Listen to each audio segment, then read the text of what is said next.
ರಾಜ್ಯದಲ್ಲಿ ಇವತ್ತು corona blast ಆಗುತ್ತಾ 200ರ ಗಡಿ ದಾಟುತ್ತಾ ಬೆಂಗಳೂರು ಕೇಸ್.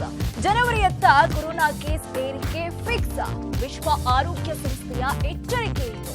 ಹಿಜಾಬ್ ವಿಚಾರದಲ್ಲಿ ಉಲ್ಟಾ ಹೊಡೆದ್ರ ಸಿಎಂ ಸಿದ್ದರಾಮಯ್ಯ ಎರಡನೇ ಟಿಪ್ಪು ಸುಲ್ತಾನ್ ಎಂದ ಕೇಸರಿ ಪಡೆ.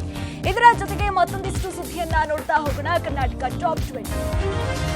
ದೇಶ ರಾಜ್ಯದಲ್ಲಿ ಕೊರೋನಾ ಕೇಸ್ಗಳ ಸಂಖ್ಯೆ ದಿನದಿಂದ ದಿನಕ್ಕೆ ಹೆಚ್ಚಳ ಆಗ್ತಾ ಇದೆ. ಭಾರತದಲ್ಲಿ ಕಳೆದ 24 ಗಂಟೆಯಲ್ಲಿ 752 ಕೇಸ್ ದಾಖಲಾಗಿದೆ. ಕಳೆದ ಮೇ 21ರಿಂದ ಇಲ್ಲಿ ತನಕ ಒಂದು ದಿನದಲ್ಲಿ ದಾಖಲಾದಂತಹ ಗರಿಷ್ಠ ಸಂಖ್ಯೆ ಇದಾಗಿದೆ. ದೇಶದಲ್ಲಿ ಸಕ್ರಿಯ ಕೇಸ್ಗಳ ಸಂಖ್ಯೆ 2420ಕ್ಕೆ ಏರಿಕೆಯಾಗಿದೆ. ಕೇರಳದಲ್ಲಿ 2, ರಾಜಸ್ಥಾನ, ಕರ್ನಾಟಕದಲ್ಲಿ 2 ಮೃತಪಟ್ಟಿದ್ದಾರೆ. ರಾಜ್ಯದಲ್ಲಿ ನಿನ್ನೆ 78 ಕೇಸ್ ದಾಖಲಾಗಿದೆ. ರಾಜ್ಯದಲ್ಲಿರುವ ಸಕ್ರಿಯ ಕೇಸ್ಗಳಲ್ಲಿ ಬೆಂಗಳೂರಿನದ್ದೇ ಬಹುಪಾಲಿದೆ. ಒಟ್ಟು 175 ಆಕ್ಟಿವ್ ಕೇಸ್ಗಳ ಪೈಕಿ ಬೆಂಗಳೂರಿನಲ್ಲೇ 156 ಆಕ್ಟಿವ್ ಕೇಸ್ ಇದೆ. ಆದರೆ ಆಸ್ಪತ್ರೆಗೆ ದಾಖಲಾಗಿರುವವರ ಸಂಖ್ಯೆ ಕಡಿಮೆ ಇದೆ. ಇದು ಸ್ವಲ್ಪ ಸಮಾಧಾನಕರ ವಿಚಾರ. ಇವತ್ತು ಬೆಂಗಳೂರಿನ ದಕ್ಷಿಣ ವಲಯ ಆರ್ಆರ್ ನಗರ ವಲಯದಲ್ಲಿ 300 ಮಂದಿಗೆ ಕೋವಿಡ್ ಟೆಸ್ಟ್ ನಡೆಸಿದಾಗ 13 ಮಂದಿಗೆ ಪಾಸಿಟಿವ್ ದೃಢಪಟ್ಟಿದೆ. ಹೀಗಾಗಿ ಮತ್ತೆ ಕೊರೋನಾ ಹಬ್ ಆಗತ್ತಾ ಸಿಲಿಕಾನ್ ಸಿಟಿ ಅನ್ನೋ ಭೀತಿ ಎದುರಾಗ್ತಾ ಇದೆ.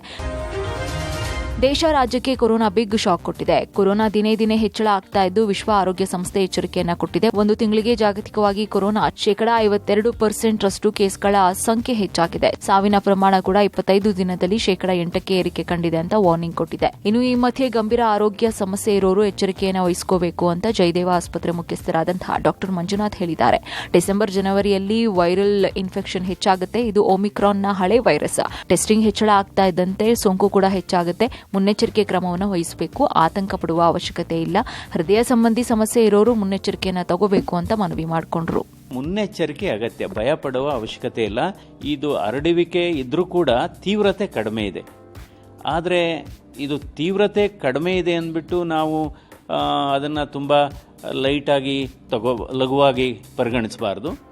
ಯಾರ್ಯಾರಿಗೆ ರೋಗ ನಿರೋಧಕ ಶಕ್ತಿ ಕಡಿಮೆ ಇರುತ್ತೆ ಅಂಥವರು ಮುನ್ನೆಚ್ಚರಿಕೆ ವಹಿಸಬೇಕು. ಈಗಾಗಲೇ ಸರ್ಕಾರ ಮಾರ್ಗಸೂಚಿಯನ್ನು ಕೂಡ ಕೊಟ್ಟಿದೆ. ರಾಜ್ಯ ಸರ್ಕಾರ ಕೊಟ್ಟಿದೆ. ಅಂದರೆ 60 ವರ್ಷಕ್ಕಿಂತ ಮೇಲ್ಪಟ್ಟವರು, ದೀರ್ಘಕಾಲದಿಂದ ಸಕ್ಕರೆ ಕಾಯಿಲೆಯಿಂದ ಬಳಲ್ತಾ ಇರೋರು, ಹೃದಯ ಸಂಬಂಧಿ ಕಾಯಿಲೆ ಇದ್ದಂಥವರು, ಕಿಡ್ನಿ ಡಿಸೀಸ್ ಇದ್ದಂಥವರು, ಡಯಾಲಿಸಿಸ್ಸು ಮಾಡಿಸ್ಕೊಳ್ಳೋ ಅಂಥವರು, ಕ್ಯಾನ್ಸರ್ ಟ್ರೀಟ್ಮೆಂಟ್ ಅಂತ ಇದ್ದಂಥವರು, ನಂತರ ಗರ್ಭಿಣಿಯವರು. ಸೊ ಇವರೆಲ್ಲ ಮಾಸ್ಕ್ ಹಾಕೋಬೇಕು. ಸಾಂಸ್ಕೃತಿಕ ನಗರಿ ಮೈಸೂರಿಗೂ ಕೊರೋನಾ ಕಾಲಿಟ್ಟಿದೆ. ಈವರೆಗೆ ಮೈಸೂರಿನಲ್ಲಿ ಒಟ್ಟು 7 ಕೊರೋನಾ ಕೇಸ್ ಪತ್ತೆಯಾಗಿದೆ. ಅನಾರೋಗ್ಯದಿಂದ ಬಳಲ್ತಿದ್ದವರಲ್ಲಿ 7 ಕೇಸ್ ಪತ್ತೆಯಾಗಿದೆ. ಯಾರಿಗೂ ಯಾವುದೇ ಟ್ರಾವೆಲ್ ಹಿಸ್ಟರಿ ಇಲ್ಲ. ಹೀಗಾಗಿ ಯಾರು ಆತಂಕ ಪಡುವ ಅವಶ್ಯಕತೆ ಇಲ್ಲ ಅಂತ ಜಿಲ್ಲಾಧಿಕಾರಿ ಕೆವಿ ರಾಜೇಂದ್ರ ಹೇಳಿಕೆ ಕೊಟ್ಟಿದ್ದಾರೆ. ಜಿಲ್ಲೆಯಲ್ಲಿ 70 ಟೆಸ್ಟ್ ಮಾಡಲಾಗ್ತಿದೆ. ರೋಗ ಲಕ್ಷಣ ಇದ್ದವರಿಗೆ ಮಾತ್ರ ಟೆಸ್ಟಿಂಗ್ ಮಾಡಲಾಗ್ತಾ ಇದ್ದು 1000 ಟೆಸ್ಟಿಂಗ್ ಮಾಡುವ ಸಾಮರ್ಥ್ಯ ನಮಗಿದೆ. ಸದ್ಯ ಪ್ರವಾಸಿ ತಾಣಗಳಲ್ಲಿ ಟೆಸ್ಟಿಂಗ್ ಮಾಡುವ ಅವಶ್ಯಕತೆ ಇಲ್ಲ. ಹೊಸ ವರ್ಷದ ಆಚರಣೆಗೂ ಯಾವುದೇ ನಿರ್ಬಂಧ ಇಲ್ಲ. ಗಡಿ ಭಾಗದಲ್ಲಿ ನಿಗಾ ಇರಿಸಲಾಗಿದೆ. 60 ವರ್ಷ ಮೇಲ್ಪಟ್ಟವರು ಕಡ್ಡಾಯವಾಗಿ ಮಾಸ್ಕ್ ಧರಿಸಬೇಕು ಅಂತ ಡಿಸಿ ರಾಜೇಂದ್ರ ಮನವಿ ಮಾಡಿದ್ದಾರೆ. ಮೈಸೂರು ಜಿಲ್ಲೆ ಒಳಗಡೆ ನಾವು ಈಗ ಪ್ರತಿ ದಿವಸ 70ರಿಂದ 80 ಟೆಸ್ಟ್ಗಳನ್ನು ನಾವು ಮಾಡ್ತಾ ಇರೋದು. ಅದರಲ್ಲೂ ಕೂಡ ಸ್ಪೆಸಿಫಿಕ್ ಆಗಿ ಯಾರು ಇನ್ಫ್ಲೂಯೆನ್ಸಾ ಲೈಕ್ ಇಲ್ನೆಸ್ ಇರುತ್ತೆ, ಅದರಲ್ಲೂ ಕೂಡ ಕೋಮಾರ್ಬಿಡಿಟೀಸ್ ಇದ್ದು ಕ್ರಿಟಿಕಲ್ ಕಂಡೀಷನಲ್ಲಿರುವಂಥವ್ರನ್ನ ನಾವು ಈಗ ಹಾಸ್ಪಿಟಲಲ್ಲಿ ಚೆಕ್ ಮಾಡ್ತಾ ಇದ್ದೀವಿ. ನಿನ್ನೆ ನಾವು 77 ಟೆಸ್ಟ್ಗಳನ್ನು ನಾವು ಮಾಡಿದ್ದೀವಿ. ಅದರ ಹಿಂದೆನೂ ಕೂಡ 70 ಮತ್ತು 70 ರೇಂಜಲ್ಲೇ ನಾವು ಟೆಸ್ಟ್ಗಳನ್ನ ಮಾಡ್ತಾ ಇದ್ದಾಗ ನಿನ್ನೆ 6 ಇತ್ತು, ಇವತ್ತೊಂದು 7 ಕೇಸಸ್ಗಳಾಗಿದೆ. ಅದರಲ್ಲಿ ಕೋಇನ್ಸಿಡೆಂಟಲ್ಲಿ ಯಾರೋ ಒಬ್ಬರು ಆತ್ಮಹತ್ಯೆ ಪ್ರಯತ್ನ ಮಾಡಿದಾಗ ಅದು ಚೆಕ್ ಮಾಡಿದಾಗ ಅವ್ರದ್ದು ಒಂದು ಪಾಸಿಟಿವ್ ಬಂದಿದೆ ಅಂತ ಅವ್ರನ್ನ ಬೆಂಗಳೂರಿಗೆ ರೆಫರ್ ಮಾಡಿದ್ದಾರೆ. ಅದರ್ವೈಸ್ ನಮ್ಮಲ್ಲಿ ಸದ್ಯಕ್ಕೆ 7 ಆ್ಯಕ್ಟಿವ್ ಕೇಸ್ ಇದೆ. ಅವರೆಲ್ಲರೂ ಕೂಡ ಕೋಮಾರ್ಬಿಡಿಟೀಸ್ ಇರೋವಂಥವ್ರು ಮತ್ತು ಒಂದು ಮೆಡಿಕಲ್ ಕಾಂಪ್ಲಿಕೇಶನ್ಸ್ಗಳು ಇರೋವಂಥ ವ್ಯಕ್ತಿಗಳು. ಅವರಿಗೆಲ್ಲರಿಗೂ ಈಗ ನಾವು ಜಿಲ್ಲಾಡಳಿತದ ವತಿಯಿಂದ ಆರೋಗ್ಯ ಇಲಾಖೆ ಮತ್ತು ಸಂಬಂಧಪಟ್ಟ ಎಲ್ಲ ಇಲಾಖೆಯವರ ಒಂದು ಸಮನ್ವಯದಲ್ಲಿ ಡಿಸ್ಟ್ರಿಕ್ಟ್ ಡಿಸಾಸ್ಟರ್ ಮ್ಯಾನೇಜ್ಮೆಂಟ್ ಅಥಾರಿಟಿಯ ಮೀಟಿಂಗನ್ನು ಮಾಡಿಕೊಂಡು ಕೆಲವೊಂದು ಪ್ಲಾನ್ಸ್ಗಳನ್ನು ನಾವು ಮಾಡ್ಕೊಂಡಿದ್ದೀವಿ. ಕೊರೋನಾ ಹೊಸ ತಳಿ JN1 ಎದುರಿಸೋದಕ್ಕೆ ರಾಜ್ಯ ಸರ್ಕಾರ ಸನ್ನದ್ಧಾಗಿದೆ. ಬೆಂಗಳೂರು ಸೇರಿದಂತೆ ರಾಜ್ಯದ ಎಲ್ಲಾ ಜಿಲ್ಲೆಗಳಲ್ಲೂ ಸಿದ್ಧತೆ ಮಾಡಿಕೊಳ್ಳಲಾಗ್ತಾ ಇದೆ. ಚಿಕ್ಕಬಳ್ಳಾಪುರ ಜಿಲ್ಲಾ ಕೇಂದ್ರದಲ್ಲಿ ಹಳೆಯ ಆಸ್ಪತ್ರೆಗೆ ಕೋವಿಡ್-19 ಆಸ್ಪತ್ರೆಯಾಗಿ ಮಾರ್ಪಾಡು ಮಾಡಲಾಗಿದೆ. ಚಿಕ್ಕಬಳ್ಳಾಪುರ ಮೆಡಿಕಲ್ ಕಾಲೇಜ್ ಹಾಗೂ ಜಿಲ್ಲಾಸ್ಪತ್ರೆ ಸಹಯೋಗದೊಂದಿಗೆ ಕೋವಿಡ್ ಆಸ್ಪತ್ರೆಗೆ ಮರುಚಾಲನೆ ನೀಡೋದಕ್ಕೆ ಸಕಲ ಸಿದ್ಧತೆಗಳು ನಡೀತಾ ಇದೆ. ಹಳೆಯ ಆಸ್ಪತ್ರೆಯಲ್ಲಿ 130 ಬೆಡ್ಗಳನ್ನು ಸಿದ್ಧ ಮಾಡಿಕೊಳ್ಳಲಾಗ್ತಾ ಇದ್ದು ಆಕ್ಸಿಜನ್ ಹಾಗೂ ವೆಂಟಿಲೇಟರ್ ವ್ಯವಸ್ಥೆ ಮಾಡಿಕೊಳ್ಳಲಾಗ್ತಾ ಇದೆ. ಇನ್ನು ಗದಗ ಜಿಮ್ಸ್ ಆಸ್ಪತ್ರೆಯಲ್ಲಿ ಕೋವಿಡ್ಗಾಗಿ ಪ್ರತ್ಯೇಕ ವಾರ್ಡ್ ಮೀಸಲಿಡಲಾಗಿದೆ. 50 ಬೆಡ್ಗಳ ಪೈಕಿ 10 ICU, 40 ನಾನ್ ICU ಬೆಡ್ ಇದ್ದು ಮಕ್ಕಳಿಗಾಗಿ ಪ್ರತ್ಯೇಕ 5 ಬೆಡ್ ಮೀಸಲು ಇಡಲಾಗಿದೆ. ಇನ್ನು 115 ವೆಂಟಿಲೇಟರ್ಗಳ ಪೈಕಿ 78 ವೆಂಟಿಲೇಟರ್ ಕಾರ್ಯಾರಂಭ ಮಾಡ್ತಾ ಇದೆ. ಇನ್ನುಳಿದ ವೆಂಟಿಲೇಟರ್ಗಳನ್ನು ಶೀಘ್ರದಲ್ಲಿ ದುರಸ್ತಿ ಮಾಡೋದಾಗಿ ಜಿಮ್ಸ್ ತಿಳಿಸಿದೆ. ಇನ್ನು ಜಿಮ್ಸ್ ಸುಪರ್ದಿಗೆ ಬರುವಂತಹ 4 ಆಸ್ಪತ್ರೆಗಳಲ್ಲಿ ಒಟ್ಟು 1050 ಬೆಡ್ ವ್ಯವಸ್ಥೆ ಇದೆ. ಅದರಲ್ಲಿ 808 ಬೆಡ್ಗಳಿಗೆ ಆಕ್ಸಿಜನ್, 140 ICU ಬೆಡ್ಗಳ ಸೌಲಭ್ಯ ಇದೆ. ಹಿಜಾಬ್ ವಿಚಾರದಲ್ಲಿ ಉಲ್ಟಾ ಹೊಡೆದ್ರ ಸಿಎಂ ಅನ್ನೋ ಪ್ರಶ್ನೆ ಶುರುವಾಗಿದೆ. ಯಾಕಂದ್ರೆ ನಿನ್ನೆಯಷ್ಟೇ ಹಿಜಾಬ್ ನಿಷೇಧ ಆದೇಶ ವಾಪಸ್ ಪಡೆಯೋದಾಗಿ ಮುಖ್ಯಮಂತ್ರಿ ಸಿದ್ದರಾಮಯ್ಯ ಘೋಷಿಸಿದ್ರು. ಆದರೆ ಇವತ್ತು ವ್ಯತಿರಿಕ್ತ ಹೇಳಿಕೆ ಕೊಟ್ಟಿದ್ದಾರೆ. ವಿವಾದ ಆಗ್ತಾ ಇದ್ದಂತೆ ಸಿಎಂ ಎಚ್ಚೆತ್ತುಕೊಂಡಂತೆ ಕಾಣ್ತಾ ಇದೆ. ಹಿಜಾಬ್ ನಿಷೇಧ ಆದೇಶಕ್ಕೆ ಇನ್ನೂ ತೀರ್ಮಾನಿಸಿಲ್ಲ. ಯಾರೋ ಪ್ರಶ್ನೆ ಕೇಳಿದ್ರು, ಅದಕ್ಕೆ ನಾನು ವಾಪಸ್ಸಿಗೆ ಯೋಚನೆ ಮಾಡ್ತಿದ್ದೀವಿ ಅಂತಷ್ಟೇ ಹೇಳಿದೆ. ಸರ್ಕಾರದ ಮಟ್ಟದಲ್ಲಿ ಚರ್ಚೆ ಮಾಡಿ ತೀರ್ಮಾನ ಮಾಡ್ತೀವಿ ಅಂತ ಮೈಸೂರಿನಲ್ಲಿ ಸಿದ್ದರಾಮಯ್ಯ ಹೇಳಿಕೆ ಕೊಟ್ಟಿದ್ದಾರೆ. ಹಿಜಾಬ್ ಅದು ವಾಪಸ್ ತಗೊಂಡ್ಬಿಡ್ತೀವಿ. ಏನು ಹಿಜಾಬ್ ಇಲ್ಲ, ಈಗ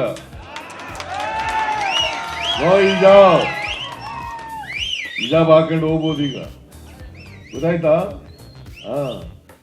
ಆದೇಶ ವಾಪಸ್ ತಗೊಳ್ಳಿ ಅಂತ ಹೇಳಿದ್ದೀನಿ ನಾನು. ಈಗ ಡ್ರೆಸ್ ಹಾಕೊಳ್ಳೋದು, ಊಟ ಮಾಡೋದು ನಿಮ್ಗೆ ಸೇರಿದ್ದು. ನಾನು ಯಾಕೆ ನಿನ್ಗೆ ಅಡ್ಡಿಪಡಿಸ್ಲಿ?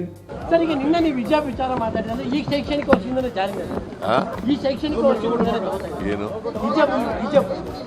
ಹಿಜಾಬ್ ಇನ್ಮೇಲಿಂದ ಇರಲ್ಲ ಅಂತ ಹೇಳಿದ್ದೀರಾ? ಈ ಶೈಕ್ಷಣಿಕ ವರ್ಷದಿಂದ ಅದು ಇನ್ನೂ ಮಾಡಿಲ್ಲ. ಅವ್ರು ಹೇಳಿದ್ರು, ಒಬ್ರು ಪ್ರಶ್ನೆ ಕೇಳಿದ ಮೇಲೆ ನಾವು ಸರ್ಕಾರ ಅದನ್ನ ವಾಪಸ್ ತಗೊಳ್ಳಿಕ್ಕೆ ಯೋಚನೆ ಮಾಡ್ತಾ ಇದ್ದೀವಿ ಅಂತ ಹೇಳಿದೆ. ಈ ಶೈಕ್ಷಣಿಕ ವರ್ಷದಿಂದ ಆಗಲ್ಲ, ಗೌರ್ಮೆಂಟ್ ಚರ್ಚೆ ಮಾಡ್ತೀವಿ. ಇನ್ನು ಸಿಎಂ ಹಿಜಾಬ್ ನಿಷೇಧ ಆದೇಶ ವಾಪಸ್ ಹೇಳಿಕೆ ಬಿಜೆಪಿಗೆ ಅಸ್ತ್ರವಾದಂತೆ ಕಾಣಿಸ್ತಾ ಇದೆ. ಸಿಎಂ ವಿರುದ್ಧ ಬಿಜೆಪಿ ನಾಯಕರು ಮುಗಿಬಿದ್ದಿದ್ದಾರೆ. ಅಲ್ಪಸಂಖ್ಯಾತರ ಓಲೈಕೆಗಾಗಿ ಈ ರೀತಿ ಮಾಡ್ತಾ ಇದ್ದಾರೆ. ಅವರು 2ನೇ ಟಿಪ್ಪು ಸುಲ್ತಾನ್, ಧರ್ಮದ ಆಧಾರದಲ್ಲಿ ಸಮಾಜವನ್ನ ಒಡಿತಾ ಇದ್ದಾರೆ. ರಾಜ್ಯದಲ್ಲಿ ಭ್ರಷ್ಟಾಚಾರ ತಾಂಡವ ಆಡ್ತಾ ಇದ್ರು. ಟಿಪ್ಪು ಸುಲ್ತಾನ್ ಆಡಳಿತದ ರೀತಿ ಇವರು ನಡ್ಕೊಳ್ತಾ ಇದ್ದಾರೆ ಅಂತ ಕಿಡಿಕಾರಿದ್ದಾರೆ.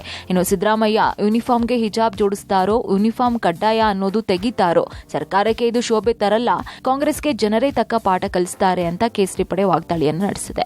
ಅಲ್ಪಸಂಖ್ಯಾತರನ್ನ ತೃಪ್ತಿಪಡಿಸೋಕ್ಕೋಸ್ಕರ ಮುಖ್ಯಮಂತ್ರಿಗಳು ತಗೊಂಡ್ರು ಈ ತೀರ್ಮಾನ ನಾನು ಖಂಡಿಸ್ತೇನೆ. ಇದು ಅವ್ರಿಗೆ ಶೋಭೆ ತರುವಂತದ್ದಲ್ಲ. ರಾಜಕೀಯ ದೊಂಬರಾಟ ಮಾಡಕ್ಕೆ ಹೊರಟಿದ್ದಾರೆ, ಅಧಿಕಾರ ಇದೆ ಅಂತ ಹೇಳಿ. ಜನನೇ ಅವರು ಮುಂದೆ ಬರೋ ಚುನಾವಣೆಯಲ್ಲಿ ಲೋಕಸಭೆಯಲ್ಲಿ ಬುದ್ಧಿ ಕಲಿಸ್ತಾ ಇದ್ದಾರೆ. ರಾಜ್ಯದಲ್ಲಿ ಸಿದ್ದರಾಮಯ್ಯ ಅವರ ಆಡಳಿತ ನಡೀತಾ ಇದೆಯೋ, ಟಿಪ್ಪು ಸುಲ್ತಾನ್ ಅವರ ಆಡಳಿತ ನಡೀತಾ ಇದೆಯೋ?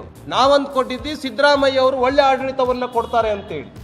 ಇವರು ಒಂದ್ ರೀತಿ 2ನೇ ಟಿಪ್ಪು ಸುಲ್ತಾನ್ ಆಡಳಿತವನ್ನ ಕೊಡ್ತಾ ಇದ್ದಾರೆ ಕರ್ನಾಟಕ ರಾಜ್ಯದಲ್ಲಿ. ಇದನ್ನ ಭಾರತೀಯ ಜನತಾ ಪಾರ್ಟಿ ಖಂಡಿಸುತ್ತೆ.